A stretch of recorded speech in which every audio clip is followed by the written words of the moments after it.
isso não está localizado ainda em tempos como você Não, fez o cálculo. O 69 já está. Então, esse está. Agora, quando começa a 70ª? No dia da assinatura do acordo de paz.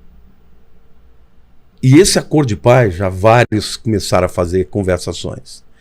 Mas você sabia, vai ter que ter uma guerra para ter um acordo de paz? Não, as guerras aconteceram nesses 2000 anos. Primeira Guerra, Segunda Guerra, tudo isso. Conflitos. E Jesus falou disso. Quando vídeos falar de guerras, rumores de guerra, ainda não é o fim. O que inicia a última semana, que é a grande tribulação, é uma paz. É um acordo de paz. E quando muita gente me pergunta, quem é o anticristo? Olha quem está propondo o acordo. De paz. Porque vai haver uma dupla ali. É o anticristo e o falso profeta. Anticristo e falso profeta. O falso profeta aparece antes? Não. O falso profeta vai ser um líder religioso mundial. Tá. Que vai ter um discurso de unidade entre as religiões. Um discurso bom. Bom, vamos fazer paz e vamos juntar. Tá. Você sabe que lá em Dubai estão fazendo um lugar onde vai ter uma mesquita, uma igreja cristã e uma... É? Existe o chamado Crislã, que é o cristianismo e o Islã juntos, e mais o judaísmo. Tá. Esse acordo de paz é que vai ser proposto pelo anticristo. Porque ele vem, num primeiro momento, como um homem de paz. Um unificador, pacificador. Só que ele não é um líder religioso, ele é um líder político. Ah, é? É. Na minha opinião, ele é um cara que vai ser, não pode ser levantado um cara, pela ONU. Pensando nos dias de hoje, um cara de uma grande mega corporação. Pode ser. Pode ser um poder econômico muito grande. Total. Tem alguns aí que tem muita possibilidade de ser. Mas ele certamente não será um religioso. O religioso vai ser o falso profeta. O falso profeta, porque ele é um profeta. Ele é alguém que vem, inclusive ele é visto com 2 chifres, né, como um cordeiro.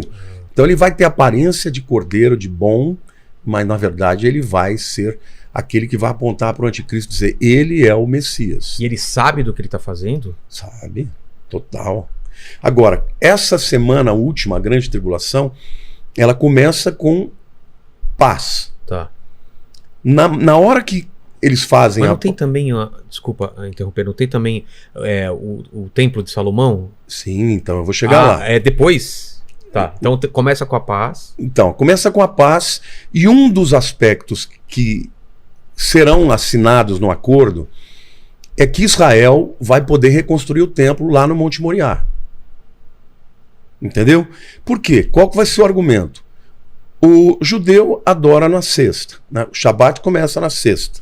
Não, desculpe, o muçulmano é durante a sexta. O Shabat do judeu começa na sexta, depois das 18 horas, e vai até o sábado. O Shabat é do judeu. E domingo da igreja. Certo. Então, o templo vai ser reconstruído. E o que o povo palestino, os muçulmanos vão ter em troca? Por exemplo, a Palestina vai ser reconstruída, eles vai derrubar os muros, vão fazer estradas. Vai ser uma paz que o mundo vai aplaudir, vai falar, acabou essa guerra. Só que a Bíblia diz que na metade dos 7 anos ele vai quebrar o acordo. E lá no livro de Tessalonicenses, capítulo 2, a Bíblia diz que ele vai entrar nos santos dos santos, ostentando-se como se fosse Deus. Ora, para ele entrar nos santos dos santos, o templo de Salomão tem que ter sido reconstruído. Então, por isso... Onde seria esse templo? Não é no Monte Moriá. Mas não é onde estão escombros e em cima tem uma mesquita. Você já viu aquela foto clássica de Jerusalém, que de um lado você tem uma cúpula de dourada, que é de ouro? Sei. Então, aquele é o domo da rocha. Dentro daquela cúpula tem a pedra que os judeus acreditam que Abraão apresentou Isaac. E os muçulmanos acreditam que Ibrahim apresentou Ismael. Aquela pedra lá, aquela cúpula é chamada de cúpula dourada, né? Ou domo da rocha. Do outro lado tem uma mesquita que chama Al-Aqsa, que é aquela que tem uma cúpula cinza escuro.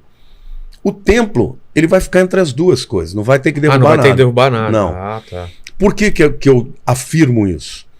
Porque existe uma porta em Jerusalém, chamada de Porta Dourada, ou Porta Formosa, que ela está fechada. Ela está fechada E no tempo de Jesus, aquela era a porta pela qual entrava o sumo sacerdote no Santos dos Santos uma vez por ano, que era no Yom Kippur. Só aquele dia.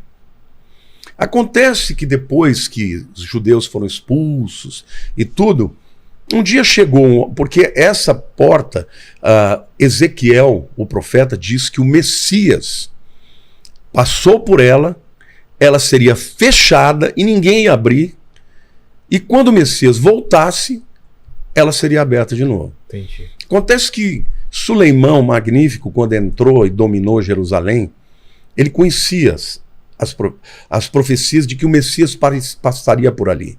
O que ele não sabia é da profecia inteira. Ele não sabia que a porta tinha que ser fechada.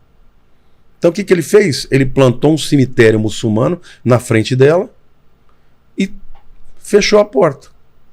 Falou, o Messias jamais vai pisar numa terra de gente morta, porque para o judeu isso se torna contaminado. Então, sem querer, ele cumpriu a profecia. Porque ele fechou a porta. Ele fechou a porta. E ela vai ser aberta só quando Jesus voltar.